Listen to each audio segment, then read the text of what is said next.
جن پہ بچوں کو اور ہماری سوسائٹی کو ایفرٹس کرنے چاہیے. آپ کے ٹیچرز بڑا رول ہوتا ہے ان کا, آپ کے پیرنٹس, وہ آپ کو ایک ویژن دیتے ہیں, وہ ہمیشہ آپ کو بتاتے رہتے ہیں. وہ جیسے آپ نے ایک مشہور قصہ سنا ہوگا کہ وہ ایڈیسن کا جو ہے وہ خط بعد میں برآمد ہوا تھا, if I am not wrong, تو وہ اس پہ یہ لکھا تھا, ماں اسکول سے نکال دیا گیا اس کو, اس میں لکھا تھا کہ اس میں کیا تھا, تو مدر نے کہا کہ بیٹا اس میں لکھا کہ تم بہت لائق ہو اور ان کے ساتھ نہیں چل سکتے. کہنے سے دیکھیں کہ اس نے کیا کیا. And then he was a wonderful scientist, and when he came to know about that letter one day, تو اس لیٹر میں یہ لکھا تھا کہ یہ اتنا نالائق ہے کہ اس کو چل نہیں سکتا اسکول میں. بالکل.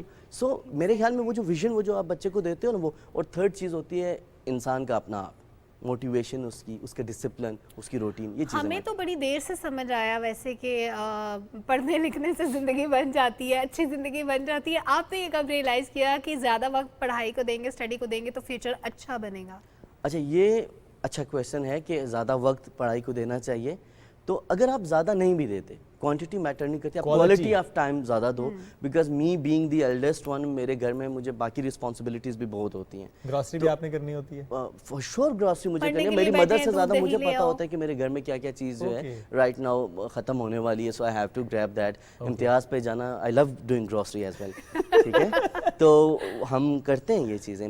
اور ویسے کوکنگ بھی کرتے ہیں کہ نہیں؟ ہاں, میں کوکنگ کرتا ہوں. یہ اچھے بچے ہوتے ہیں جو ماں باپ کا ایسے بھی ہاتھ بٹاتے ہیں. تو امی ابو کبھی یہ نہیں کہتے چلو آج تم نہ کرو یہ کام, آج ایسا کہ بس پڑھو ہی صرف؟ نہیں, ریگولر بیسس پہ تو کوکنگ نہیں کرتا, وہ تو گھر میں ہیں, شیف کرتی ہیں. لیکن یہ ہے کہ ہم کبھی ویکینڈز پہ جب بھائی ضد کرتے ہیں, بہن ضد کرتی ہیں, یا جیسے ابھی مدر بیمار تھیں تو ان کے لیے کچھ کر دینا. تو یہ اب دیکھیں, آپ نے ذکر کیا مدر بیمار تھیں. جنرلی گھر میں کوئی ایک ذرا سے بھی بیماری ہو جائے تو آپ کی ساری روٹین ڈسٹرب ہوتی ہے, پورے لائف آپ کی ایک طرح سے نا متاثر ہو جاتی ہے اس وقت کے لیے ایٹ لیسٹ. پھر ایک ایسے اسٹوڈنٹ جو کتنا برائٹ اسٹوڈنٹ ہے, جو کہ پڑھ رہا ہے, محنت کر رہا ہے, گولڈ میڈلز لے رہا ہے, اور گھر میں اگر کوئی بیمار ہو جائے تو ظاہر ہے آپ ڈسٹرب بہت زیادہ ہیں, پڑھائی متاثر ہوتی ہے. آپ کے ساتھ ڈیورنگ دا اسٹڈی ایسا ہوا؟ میرے ساتھ مدر میرے فائنل ایئر میں تھا. I have mentioned it lot of Times کہ میری مدر جو میں جب فائنل ایئر میں تھا تب ان کو ڈائگنوز ہوئی. بٹ میری mother she is a very brave lady. انہوں نے بتانا ہی گوارا نہیں کیا مجھے. انہوں نے میرے چھوٹے بھائی جو ہیں ڈاکٹر گوہر علی, اس کو بتایا کہ اس طریقے سے مجھے یہ درد ہے, تو آئی ٹولڈ ہم کہ اس کو انویسٹیگیٹ کراؤ آپ جا کے, ٹھیک ہے. تو پھر جب ہمیں پتہ چلا کہ مدر کو کینسر ہے سم ہاؤ, تب تو اوبویسلی ڈیفیکلٹ تھا, مشکل تھا, اسٹرگلنگ پیریڈ تھا. لیکن جب معلوم ہوا کہ مدر کو کینسر ہے تو اس وقت آپ کی پڑھائی چل رہی تھی؟ میرے فائنل ایئر کے پیپرز چل رہے تھے, فائنل ایئر MBBS کے, بالکل پروف کے پیپرز چل رہے تھے, اور میں سوات سے واپس گھر آنا, پھر مما کا وہ کرانا, پھر واپس جانا, یہ چیزیں لگی رہی تھیں. It was tough. لیکن میں ایک انسیڈنٹ ضرور شیئر کروں گا یہاں پہ. ایک دن اس طرح ہوا کہ میں اپنے ہاسپٹل میں تھا, اور میں بڑا سیڈ کہ میرے فادر جو ہیں انہوں نے اتنی ایفرٹس کی, اتنے عرصے سے باہر ہیں UK میں, میری مدر نے اتنی اسٹرگل کی, ہماری اب وہ بیمار ہو گئیں. تو ایک پیشنٹ کے نوٹس ڈال رہا تھا, ایوننگ نوٹس میں ڈال رہا تھا. تو میں نے پوچھا کہ اس بچی کو کیا ہے. جب ڈائگنوزس دیکھا تو ایک ریئر بیماری خون کی, جس میں خون آپ کا جم نہیں سکتا, وہ بیماری اس کو تھی. میں نے کہا کتنے عرصے سے؟ انہوں نے کہا 14 سال سے, اور ساتھ میں اس کو خون لگتا ہے ہفتے میں 2 دفعہ, اور اس کو HIV بھی ہو گیا, اور ان کا دوسرا بچہ تھا وہ اسی بیماری سے مر بھی گیا. اور کہتے ہیں کہ ہم پچھلے 15 سال سے میکسیمم مہینے میں 2 دن گھر جاتے ہیں.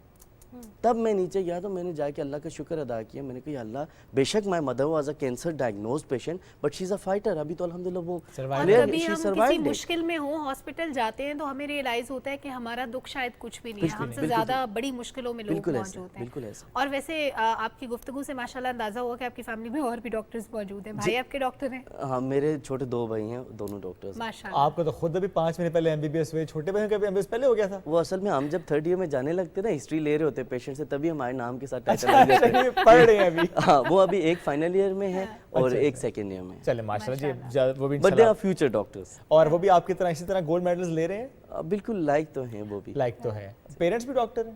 نہیں, میرے پیرنٹس ڈاکٹر نہیں. My mother she was a teacher. وہ گورنمنٹ ٹیچر ریٹائرڈ ہیں.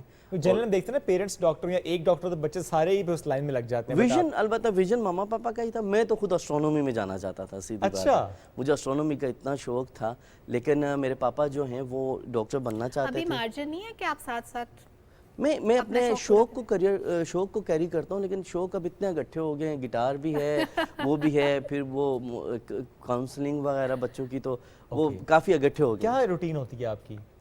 روٹین ہیپیزٹ ہوئی ہوئی ہے آج کل, بٹ ویسے بھی بڑا ڈاکٹر کی روٹین بہت ٹف ہوتی ہے, especially right after the MBBS. وہ لمبی کالز,